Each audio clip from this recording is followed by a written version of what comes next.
This is the house I've lived at since I was 5 years old. So that was 1950. Two of my three sisters and my parents, and this is the house literally where my dad died. Uh, just in this room here. And I went to the school a block away, played at the park a block away, go fishing by the Colorado River, which is 4 blocks down. So my whole personal history is this area. I remember there was a passage in the book of Genesis said that in the Garden of Eden there was the river and it flowed out in the 4 directions. And I began thinking that, gosh, I mean, the Colorado River going from west to east, intersected by Congress going north to south. Personally, this is my Garden of Eden, and also 6 generations now of my family. This is where the memories that I have began. Whenever I'm here, I'm always reminded, especially of my dad. On weekends, we invariably would come here to fish. And in part that was to supplement our food resources. And it was just he and I. And those are some of my most cherished memories. It was totally different from what's here now. It was like a wild and woolly place that anything could happen. Once we were coming across, and he says there's quicksand, so I rode on his shoulders as he would find the more solid pieces of ground for us to cross over. He loved it. I mean, we'd spend the whole day, and he loved it. You know, at the end of his life with Lou Gehrig's disease, it was our time to be together again.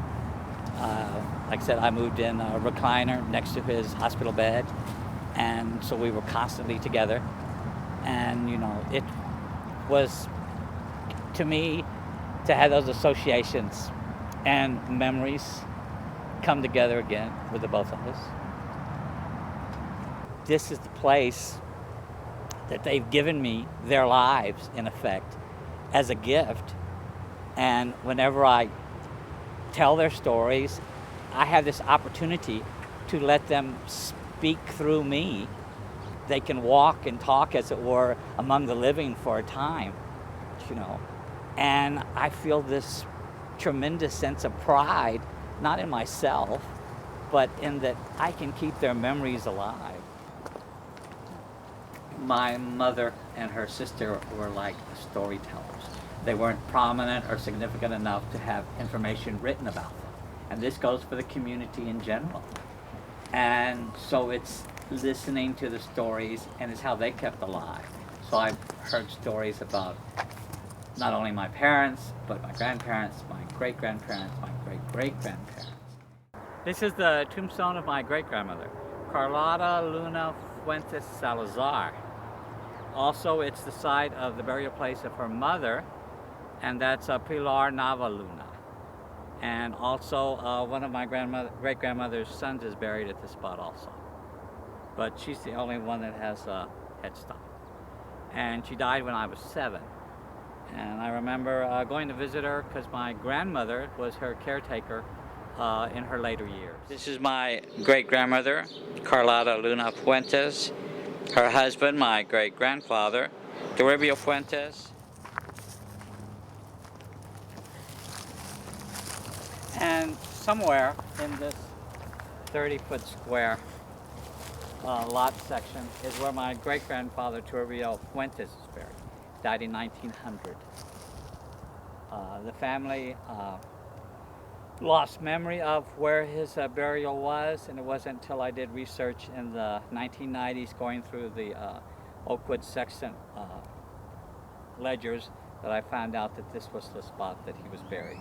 I found that where my great-grandfather was buried, it was in a location that wasn't where Mexican Americans were buried. That was peculiar, so I went ahead and checked all the Mexican burials in that lot for years 1900, 1903, and I found out that there were 25 Mexican American burials all in that one lot in that 3-year period. I feel that personal connection with them because they are buried with my great-grandfather. And as small as the community was, their paths definitely would have crossed.